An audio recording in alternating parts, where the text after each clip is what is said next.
মিটাতে গিয়ে যদি আপনার জীবন চলে যায়, আল্লাহর জন্য জীবন দিতে হবে। অন্যায়কে মিটাতে গিয়ে যদি আপনার ঘরকে বুলডোজার দিয়ে ভাঙা হয়, ওটাকেও আপনাকে স্বীকার করে নিতে হবে। কেন? আল্লাহ আমাকে আপনাকে পরীক্ষা করবে। বান্দা, তুই আমার ভালোবাসায় কি করিস আমি দেখব। এই মাসে ইব্রাহিম আলাইহিস সালামকে আল্লাহ পরীক্ষা নিয়েছিল, জানেন না? হ্যাঁ, ইব্রাহিম নবী কি করেছিল? নমরুদ যে অন্যায় করে, নমরুদের বিরুদ্ধে কথা বলেছিল, নমরুদের অন্যায়ের বিরুদ্ধে কথা বলেছিল। এ জওয়ান তরুণেরা, নমরুদের বিরুদ্ধে বলার জন্য নমরুদ ইব্রাহিম নবীকে বিশাল আগুন তৈরি করে ইব্রাহিম নবীকে ফেলে দিবার চেষ্টা করলো। আগুনটা কত বড় করেছিল, খরিকি গ্রামের মতো এত বিশাল এলাকা নিয়ে কয়েক মাস ধরে আগুন তৈরি করেছে। ওই আগুনেতে এত তীব্রতা হয়েছিল, ইব্রাহিম নবীকে ফেলার মতো উপায় ছিল না। তাই শয়তান এসে বুদ্ধি দিয়ে দিল, এ নমরুদ, ইব্রাহিমকে ফেলতে গেলে এমন করে একটা চরকি তৈরি করো, ওই চরকিতে ঘুরিয়ে ঘুরিয়ে ঘুরিয়ে ঘুরিয়ে ইব্রাহিম নবীকে টান মেরে ছুঁড়ে ফেলে দাও।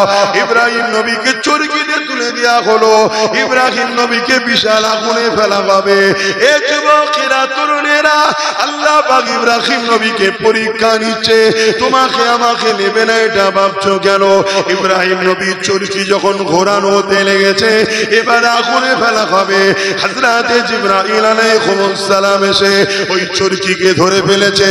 ধরে ফেলার পরে বলতে লেগেছে, এ হযরত ইব্রাহিম, আপনি যদি বলে আমি তাহলে নমরুদ বাহিনীকে এখানে তাদেরকে হাঁটিয়ে দেবো, আমার ডানা দিয়ে ঝাপটা দিয়ে তাদেরকে সরিয়ে দেবো, আপনাকে কি সাহায্য করতে হবে? ইব্রাহিম আলাইহিস সালাম বলেছিলেন, এ ভাই হযরত জিবরাইল, আল্লাহ আমাকে পরীক্ষা নিতে লেগেছে। এই কঠিন পরীক্ষা আপনি আমাকে ডিস্টার্ব করবেন না, আপনি চলে যান আমার কাছ থেকে। আমি আল্লাহর ভালোবাসায়, আল্লাহর জন্য হক কথা বলেছি। আমি জালিম নমরুদের অন্যায়ের বিরুদ্ধে বলেছি, এই জন্য নমরুদ আমাকে আগুন তৈরি করে ফেলে দিতে লেগেছে। আমার আল্লাহ পাক তিনি দেখতে লেগেছে, আমার আল্লাহ যদি ইব্রাহিমকে বাঁচাতে চান, তিনার ক্ষমতা আছে বাঁচাবা। আর আল্লাহ যদি আমি ইব্রাহিমকে আগুনে ফেলে পুড়িয়ে দিয়ে তিনি খুশি হন, আমি ইব্রাহিম আমার আল্লাহকে এত ভালোবাসি, আমি আমার আল্লাহর জন্য একবার নয় আবার যদি জান ফিরে পায়, আবার যদি আগুনে ফেলে, আবার যদি জান ফিরে পায়, আবার যদি আগুনে ফেলে, এ জিবরাইল রে, আমি আমার আল্লাহর খুশির জন্য একবার নয় হাজার বার পুড়তে রাজি আছি। আরো জোরে বলুন সুবহানাল্লাহি মিনাশ শাইতানির রাজীম। বিসমিল্লাহির রহমানির রহিম। আলহামদুলিল্লাহ আলহামদুলিল্লাহ নাহমাদুহু ওয়া নাস্তাঈনুহু ওয়া নাস্তাগফিরুহু ওয়া নু'মিনু বিহি ওয়া নাতাওয়াক্কালু আলাইহি ওয়া নাউযু বিল্লাহি মিন শুরুরি আনফুসিনা ওয়া মিন সাইয়্যাতি আ'মালিনা। من يهدي الله فلا مضل له ومن يضلله فلا هادي له ونشهد أن لا إله إلا الله وحده لا شريك له ونشهد أن سيدنا وحبيبنا ومولانا محمدا عبده ورسوله أما بعد فيا أيها الحاضرون رحمكم الله قال الله تعالى في كلام المسيح والفرقان الحميد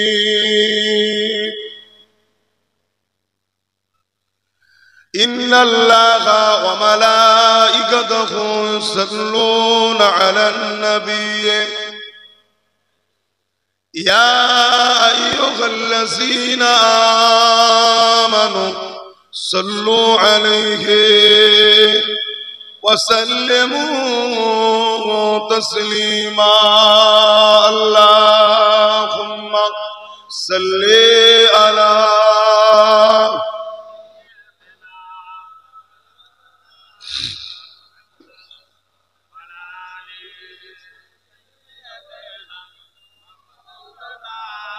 تو محبت پڑھیں اللہم صلی علی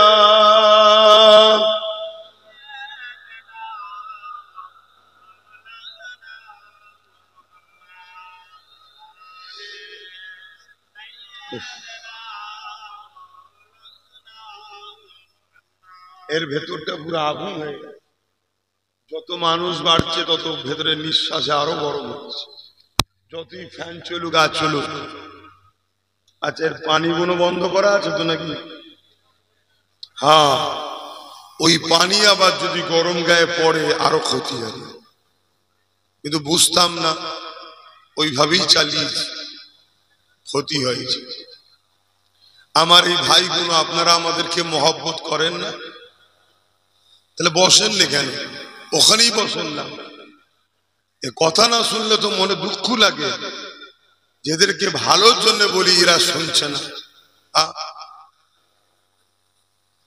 ওখানেই বসে যান এসেছেন কষ্ট করে আল্লাহ নবী বলছেন কোরআনের মাহফিলে গিয়ে তোমরা বসো বসলে আল্লাহ তোমাদের ছোট ছোট গুনাহগুলো মাফ করে দিয়ে থাকেন জোরে বলুন সুবহানাল্লাহ আরো জোরে বলুন সুবহানাল্লাহ তাহলে এসেছেন যখন একটু বসো কালেমা লা ইলাহা ইল্লাল্লাহ লা ইলাহা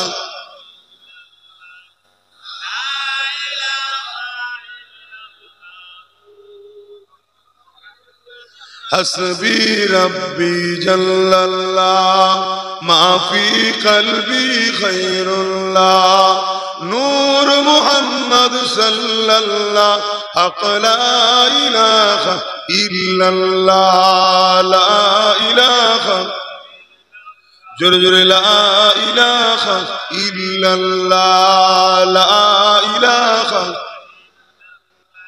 লা ইলাহা ইল্লাল্লাহ মুহাম্মাদুর রাসূলুল্লাহ লা ইলাহা লা ইলাহা ইল্লাল্লাহ লা ইলাহা লা ইলাহা ইল্লাল্লাহ মুহাম্মাদুর রাসূলুল্লাহ আল্লাহুম্মা সাল্লি আলা সাইয়্যিদিনা মাওলানা মুহাম্মাদ ওয়া আলা আলিহি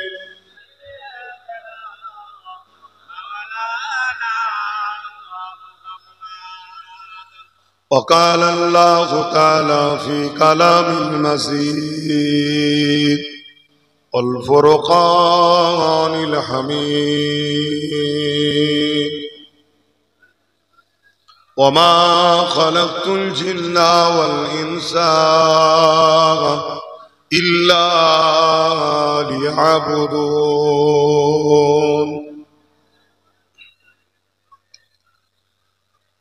وقال النبي صلى الله عليه وسلم العلماء ورثة الأنبياء।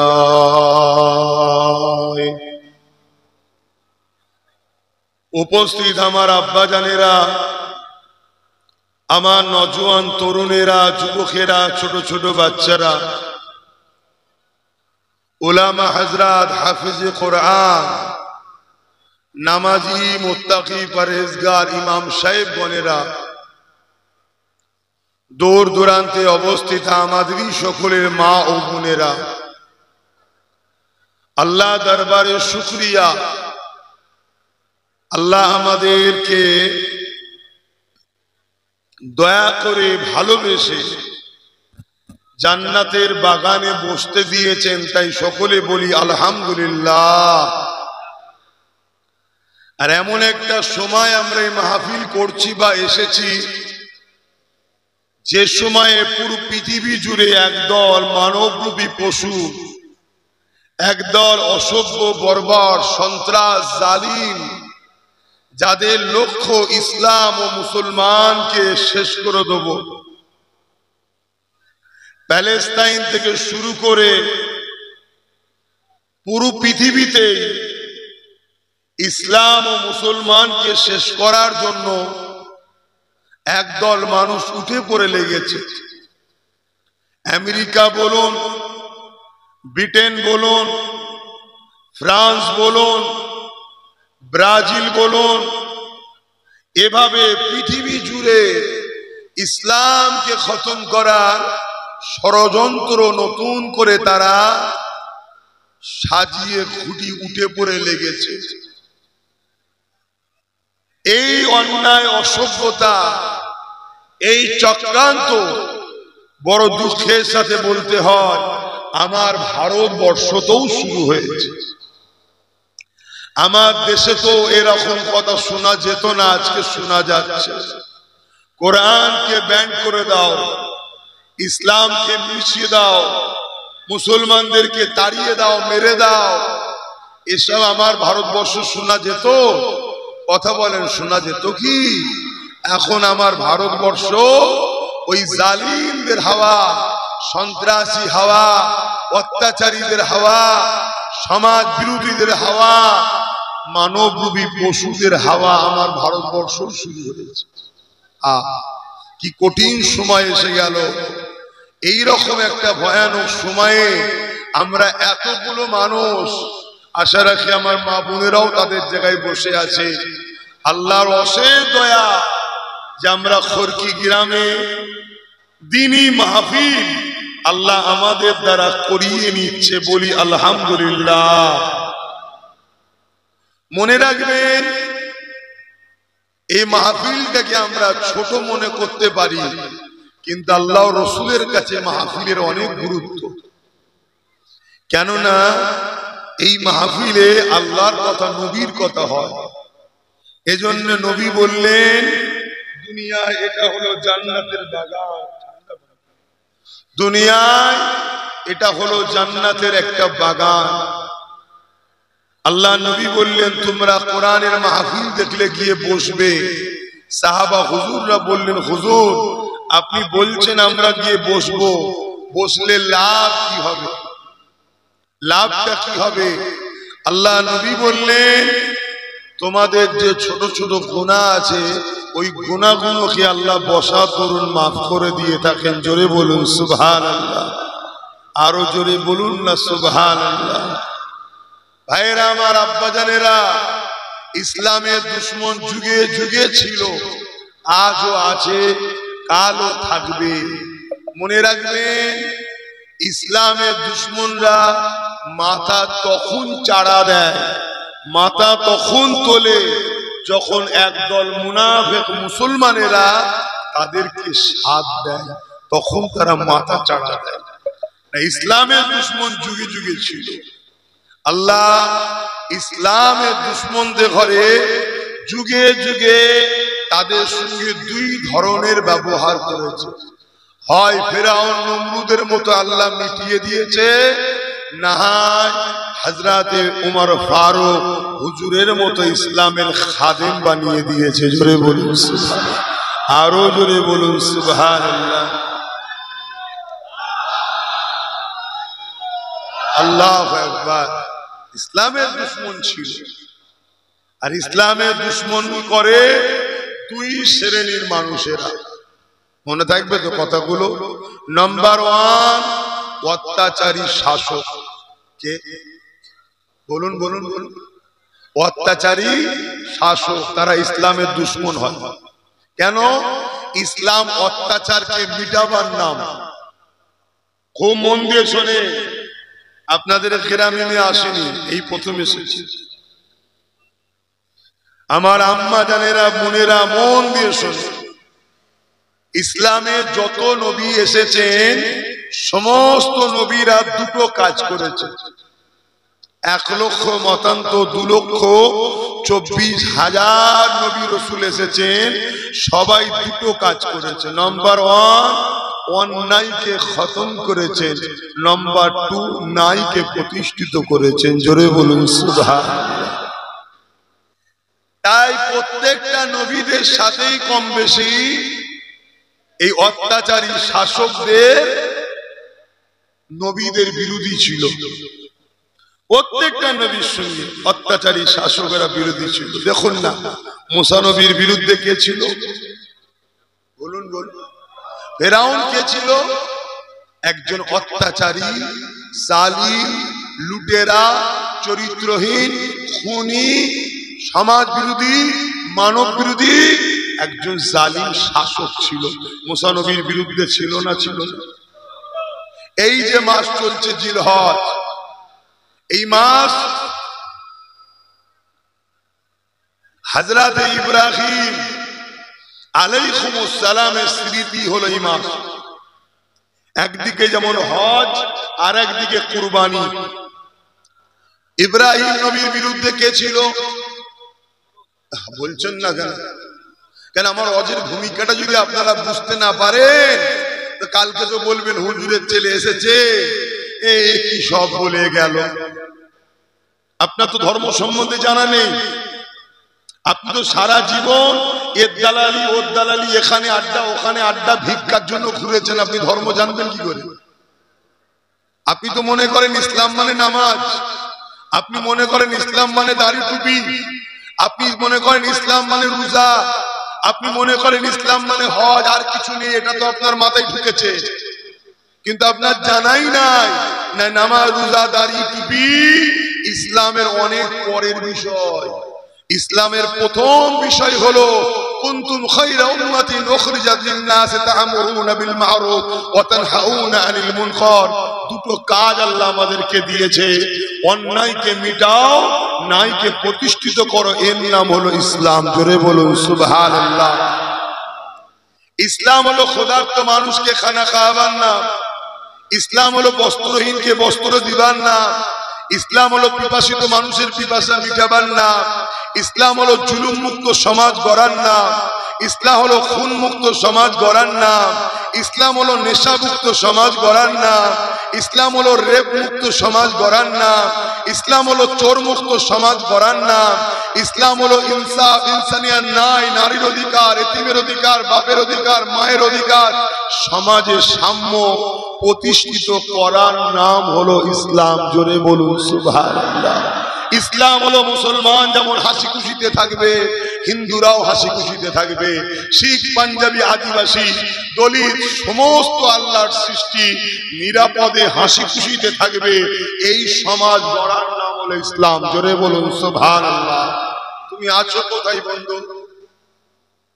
তুমি ধর্ম সম্বন্ধে কি জানো? তুমি তো ওই পেটের জন্য পুঁথিগত কিছু শিখেছো, আর বাবারা বাবারা বাবারা বাবারা বাবারা বাবারা করে করে পেট চালাচ্ছ। তুমি ধর্ম সম্বন্ধে কি জানো? আমার কথা কি কষ্ট লাগছে? বড় দুঃখে বলছি। ইসলাম কি? আমার নবী পাক মক্কা থেকে গেলেন ইয়াসরিব মদিনাতে। নবী মদিনা শরীফে গিয়ে দেখছে, মন দিয়ে শুনবেন, বিশেষ করে যুবকগুলোকে বলছি, আমি যেখানে যাই যুবকদের সংখ্যা আলহামদুলিল্লাহ বেশি। আর আমার নবী যখন দিনের মেসেজ দিয়েছিলেন, নবী সবসময় যুবকদের ঘরে ডাকতেন, এইদিকে আসো, আলাও ঝান্ডা ধরো, আলাও ঝান্ডা ধরো, আলাও ঝান্ডা ধরো। কেন যুবকরাই পারে পাহাড়কে ডিঙিয়েও ইসলামের আলো নিয়ে যেতে। জোরে বলুন সুবহানাল্লাহ। আমার আব্বারাও খুশি হলে হবে না? আপনারাও একদিন যুবক ছিলেন না ছিলেন না? আমার বাপু তো একটা সময় আমার বয়সে ছিল। আমার বাপু একটা সময় আমাকে ডেকে বলে, কি ওয়াজ করিস? তোর বয়সে যখন ওয়াজ করেছি, মাইকলা মাথায় হাত দিয়ে বসে থাকতো, একটা করে চিল্লাতাম, সব চর করে কেটে চলে যেত। Unit out. শুনছেন তো নাকি? এখনো আব্বা ওয়াজ করে 3 ঘন্টা 3.5 ঘন্টা, আর আমরা 1.5 ঘন্টা পরে হাঁপা। এই যে বসে আছে, ছোটবেলায় হয়তো আসাম ভাত খেয়েছে, আমি জানি না, খারাপ নেবেন না, আমার বাপেরা খেয়েছে, কিন্তু এখনো তাকত আছে। আর আমরা ছোটবেলা থেকে জুস খাচ্ছি, দুধ খাচ্ছি, কিন্তু আমরা সব চলছি কেন? মানে সব 2 নম্বর, সব ভেজাল। আর ইনারা যা খেয়েছে সলিড খেয়েছে। আর এখন সার দিয়ে যে ফলটা 4 মাস বয়সে উঠার কথা 4 দিনে টেনে বার করে নিচ্ছে, বেরো বড় হবে, বিক্রি করবে। তো ওই ফল খেয়ে তাকত হয়? তো ভাইয়েরা আমার মন দিয়ে শুনবেন, কাউকে আঘাত দিচ্ছি না, কিন্তু ইসলামকে বাঁচাবার স্বার্থে কথা বলতে হবে। এই কথা বলতে গিয়ে কার গর্দানে অস্ত্র তরোয়াল পড়বে ওটা আমাকে দেখলে হবে না। ভাইয়েরা আমার নবী পাক যখন মক্কা থেকে হিজরত করে ইয়াসরিফে গেলেন, ভাই নবী মক্কা থেকে কেন চলে গিয়েছিলেন বলুন? নবী পাক মক্কায় ইসলামের কথা বলেছিলেন। তৎকালীন সময় মক্কার শাসক ছিল আবু জেহেল, উদবা, সাইবা, উমাইয়া, আবু লাহাব ইত্যাদি ইত্যাদি। এরা ছিল চোর, এরা ছিল ডাকাত, এরা ছিল চরিত্রহীন, এরা ছিল খুনি, এরা ছিল নারীদের শোষণকারী, এরা ছিল অত্যাচারী। এরা মানুষকে লুটতো, মানুষকে গোলাম বানাতো, কৃতদাস দাসী বানাতো। এরা মানুষের ছেলে নিজেদের উপাসনা করাতো। আল্লাহ নবী এসে এদের অন্যায়ের বিরুদ্ধে বললেন। অত্যাচারী শাসকদের বিরুদ্ধে বলা হলো আমার নবী ও সমস্ত নবীদের সুন্নাত। জোরে বলুন সুবহানাল্লাহ, আরো জোরে বলুন সুবহানাল্লাহ। নারী দিবে, নারী দিবে, মাথায় থাকবে, কথা বলুন থাকবে। অত্যাচারী শাসকদের বিরুদ্ধে বলা কার সুন্নাত? আমার নবী ও সমস্ত নবীদের। শুনছেন? কোন শাসক যদি জালিম হয় তার বিরুদ্ধে বলা নবীর সুন্নাত। কোন শাসক যদি চোর ডাকাত হয় তার বিরুদ্ধে বলা নবীর সুন্নাত। কোন শাসক যদি অত্যাচারী খুনি হয় তার বিরুদ্ধে বলা নবীর সুন্নাত। কোন শাসক যদি সমাজ বিরোধী হয় তার বিরুদ্ধে বলা নবীর সুন্নাত। কোন শাসক যদি অন্য অমুসলিমের উপরও জুলুম করে তার বিরুদ্ধে বলাও নবীর সুন্নাত। কারণ আমার নবী যখন আবু জেহেলের বিরুদ্ধে বলেছিল তখন মক্কায় তো ইসলামের লোক ছিল না, সবটাই অমুসলিমই ছিল। আমি কি শোনাচ্ছি শুনছেন তো? এখানে অনেক উলামা ভাইরা আছে, আমি পারমিশন দিচ্ছি, আমি ভুল বললে আমাকে সঠিকটা শিখিয়ে দেবেন। শুনছেন তো নাকি? আমি ভুল বললে আমাকে সঠিকটা শিখিয়ে দেবেন, আমি পারমিশন দিচ্ছি। আর যদি ঠিক বলি, প্রকাশ্য যদি নাও পারেন, জাতিকে গোপনেও বুঝান যে আব্বাস ঠিক করছে না, কিয়ামতের দিন আল্লাহর কাছে ধরা পড়তে হবে। সবাইকে আল্লাহ বলার ক্ষমতা দেয় না, আমিও জানি, কিন্তু গোপনেও তো বলেন যে হ্যাঁ আব্বাস ঠিক করছে। বিরোধী করবেন না, দয়া করে বলছি, কেন জাত শেষ হয়ে যাচ্ছে। এ মসজিদে, মাদ্রাসায়, কবরস্থানে, ঈদগাহে, খানকা থাকবে না, সেই দিকে যাচ্ছে। আপনি বলবেন আমরা কি ছেড়ে দেবো? আপনি তো ইতিহাস পড়েন রে, স্পেনে 800 বছর মুসলমান রাজত্ব করেছিল। কত বছর? 800 বছর মুসলমান রাজত্ব করেছিল। তারপরে ওই স্পেনে মুনাফিক মুসলমানদের হাতে খ্রিস্টানরা অর্থ তুলে দিল, অস্ত্র তুলে দিল। তারা নিরীহ মুসলমানদের মাথায় বড় বড় নেতা হয়ে গেল। মুসলমানদের রাহনুমা মাসিহা হয়ে গেল। আস্তে আস্তে ওই স্পেনে একটা মুসলমানকে রাখলো না, সব কচু কাটা করে মেরে দিল। এমনকি স্পেনের ইতিহাস বলছে, এই যে 1 এপ্রিল আমরা বলি না এপ্রিল ফুল, বলবেন তো অ্যাকচুয়ালি এপ্রিল ফুলটা কি? ওই দিনে স্পেনের কয়েক লক্ষ মানুষকে ওই দিনে হত্যা করা হয়েছিল। শুনছেন? একটু বলবো ইতিহাসটা, আমার জানা দরকার তো যুবকদের। স্পেনে 800 বছর শাসন করছে কারা? মুসলমান। আমরা শুনেছি ভারতবর্ষ নাকি 700 বছর রাজত্ব করেছে মুসলমান। খুব ভালো করে মিলাবেন। লাস্টে কি হলো? খ্রিস্টানরা স্পেনকে দখল করার জন্য অনেক চেষ্টা করছে, কিছুতেই পারেনি। লাস্টে কি করলো? এক মহিলা, খ্রিস্টান মহিলা, সে নেতৃত্বের ভার নিজের ঘাড়ে নিল, যে আমি দায়িত্ব নিচ্ছি স্পেনকে মুসলমানদের হাত থেকে মুক্ত করব। সে মহিলা মুসলিম দরদি হলো। মুসলিম দরদি সেজে মাইকে ঠিকই ছিল তো।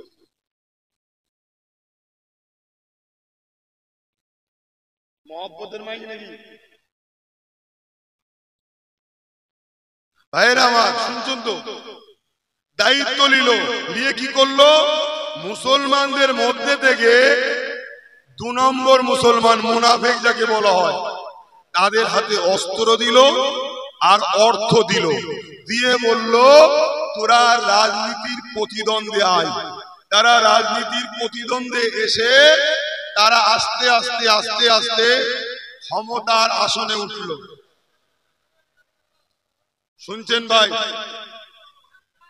ঠিকই ছিল ভাই, খুব সমস্যা।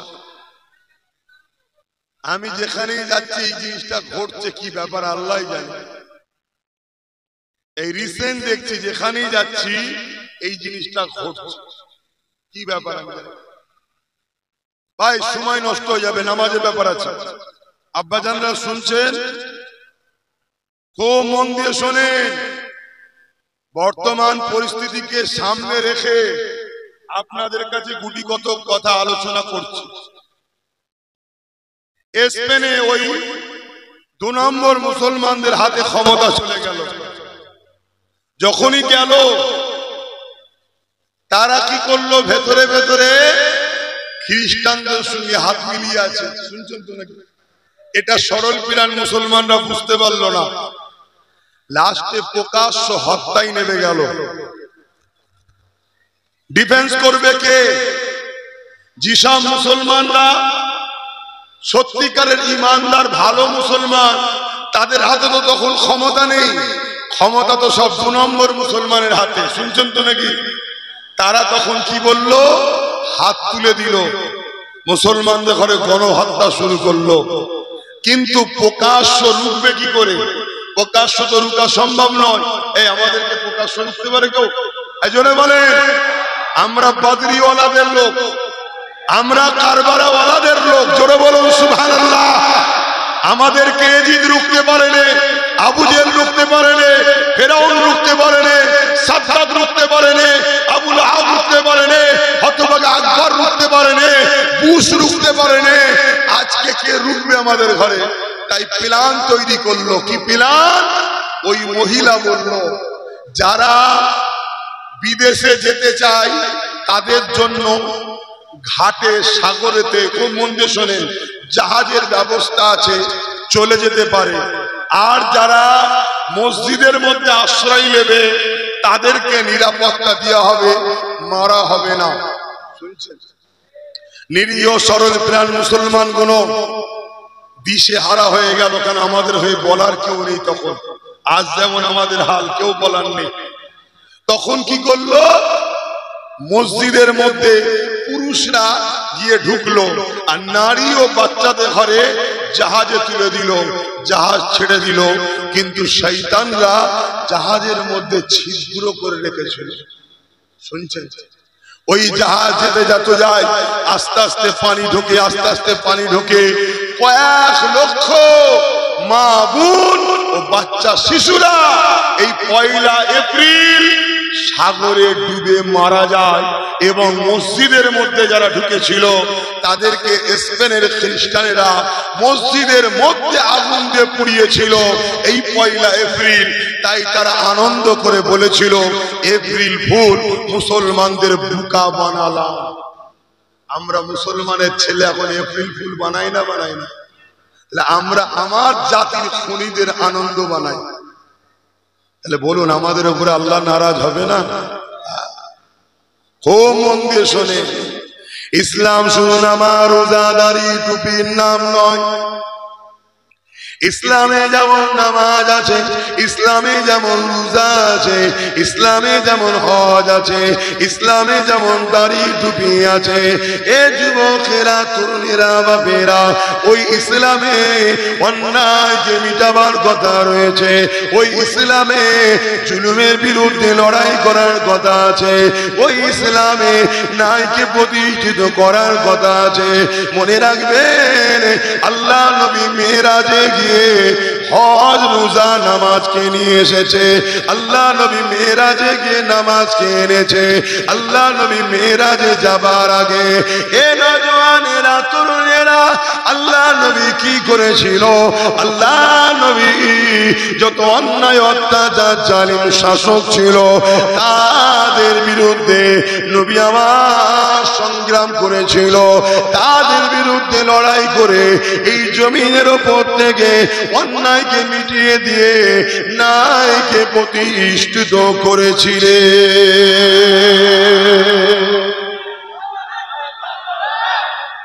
আমার হজ মাইকে বুঝতে পারছে? তাহলে ইসলাম নামাজ যেমন আছে, রোজা যেমন আছে, হজ যেমন আছে, দান খায়রাত যেমন আছে, এটা ব্যক্তি জীবনের আমল। এটা কি? আমি নামাজ পড়েছি, যে নামাজ পড়ে না তার কি লাভ? বা আমি নামাজ পড়লে অন্যজনের কি লাভ? ভাই, আমি রোজা রাখলে অন্যজনের কিছু লাভ আছে? আমার হজটা বুঝবেন, আমি হজ করলে অন্যজনের কিছু লাভ আছে না, এটা আমার লাভ। আপনি নামাজ পড়বেন, আপনার লাভ। আপনি দামি দাড়ি রেখেছি, অন্যজনের কি উপকার হচ্ছে? আমি টুপি পড়েছি, অন্যজনের কি উপকার হচ্ছে? এটা আমার ব্যক্তিগত লাভ। ইসলাম মদ মুক্ত, নেশা মুক্ত সমাজ গড়ার নাম ইসলাম। জোরে বলুন সুবহানাল্লাহ।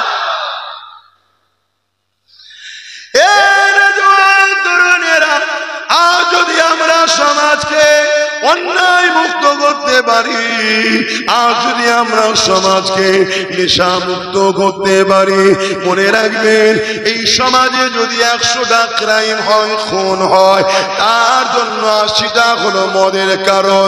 এই সমাজে যদি 100টা মেয়ের সংসারে ডিভোর্স হয়, 80টা হলো মদের কারণ।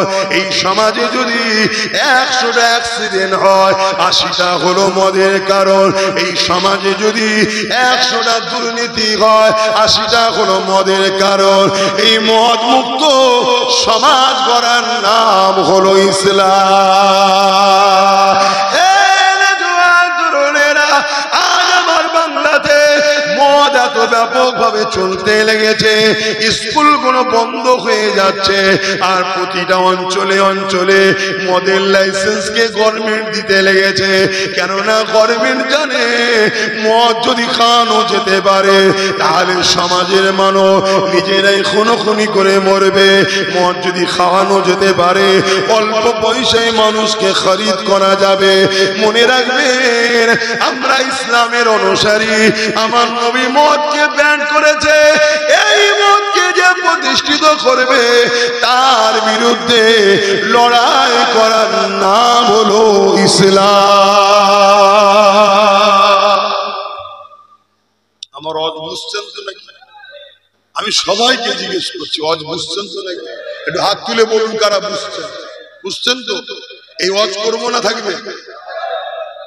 তাহলে প্রতিটা ইমামের মসজিদে মাতাল সরকারের বিরুদ্ধে বলা দরকার আছে না না? প্রতিটা মজলিসে ওয়াজের মাহফিলে মাতাল সরকারের বিরুদ্ধে কথা বলা দরকার আছে না না? বলে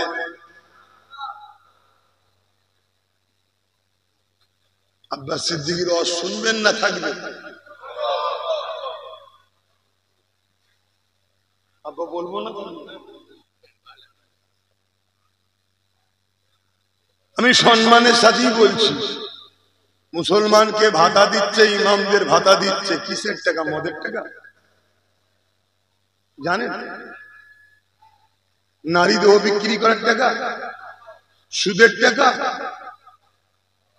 কই বলছে না তো টাকা, বলছে আমি দিই। একটু ভাবতে হবে না কেন এই হারামটা খাওয়ানো হচ্ছে? এই হারামটা খাওয়ানো হচ্ছে কেন? কেন আমাদের মধ্যে যদি হারাম না ঢোকে আমরা ইসলাম থেকে দূরে সরে যাব না, এজন্য হারাম ঢুকানো হচ্ছে।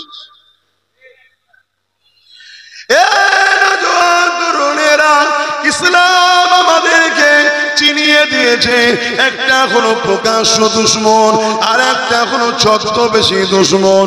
আল্লাহ নবী জানিয়ে দিলে প্রকাশ্য দুশমনের থেকে ছদ্মবেশী দুশমন হলো বেশি ভয়ানক। প্রকাশ্য দুশমনকে চিনা যায়, তার বিরুদ্ধে লড়াই করে কামিয়াবি হওয়া যায়, কিন্তু বন্ধু সুরাতে কেউ যদি দুশমন হয় তাকে চিনা যায় না, তার বিরুদ্ধে লড়াই করাও সম্ভব হয় না। এই জন্য বলে দিয়ে যায়, ইসলাম মুক্ত সমাজ গড়ার না, আমাদের প্রত্যেকটা আলেমদের ঘরে, প্রত্যেকটা ইমামদের ঘরে, প্রত্যেকটা ওয়াইজিনদের ঘরে মদের বিরুদ্ধে আওয়াজ তোলা দরকার। কেননা মদ মানুষের লিভারকে নষ্ট করে, মদ মানুষের কিডনিকে নষ্ট করে, মদ নারীদের সংসারগুলোকে নষ্ট করে। মদের জন্যই তো আজ আমার বাংলার বেটি তিলোত্তমা বোনটা আজকে মার্ডার হয়ে গেল। মদ যদি না থাকতো ওই বোনটা আজকে ডাক্তারি করতো, কিন্তু মদ আজকে আমার সমাজকে ধ্বংস করে দিচ্ছে। আর এই সরকারি ভাবে এই মদ মানুষের দৌড়ে দৌড়ে পৌঁছে দেওয়া হচ্ছে। এর বিরোধী করার নাম হলো ইসলাম। তুমি নামাজ পড়বে, মদের বিরোধী করবে না, রোজা রাখবে, মদের বিরোধী করবে না, হজ করবে, মদের বিরোধী করবে না।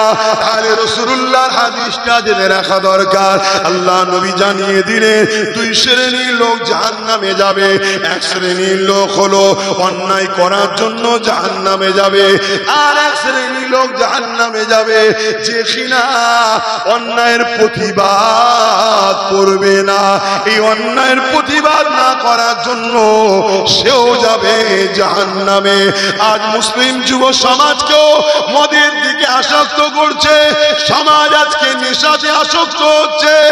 আমার উলামা ভাইয়েরা, আমার ইমাম ভাইয়েরা, আমার মুসলিম সমাজের মানুষেরা এর বিরুদ্ধে কথা বলতে হবে। কেউ যদি মনে করে আমি তো মদ খাই না, আমি তো শরাব পান করি না, মনে রাখবেন অন্যায় করলে জাহান্নামে যাবে। অন্যায়ের বিরোধী না করার জন্য জাহান্নামে যেতে হবে। দুই শ্রেণীর লোক জাহান্নামে। হযরত নবী লূত আলাইহিস সালামকে আল্লাহ পাক বলছেন, নবী লূত তোমার উম্মতের মধ্যে থেকে 30,000 লোককে আমি আল্লাহ মারবো। কত হাজার? 30,000। তার মধ্যে থেকে 80,000 লোককে মারবো তোমার উম্মতের মধ্যে থেকে।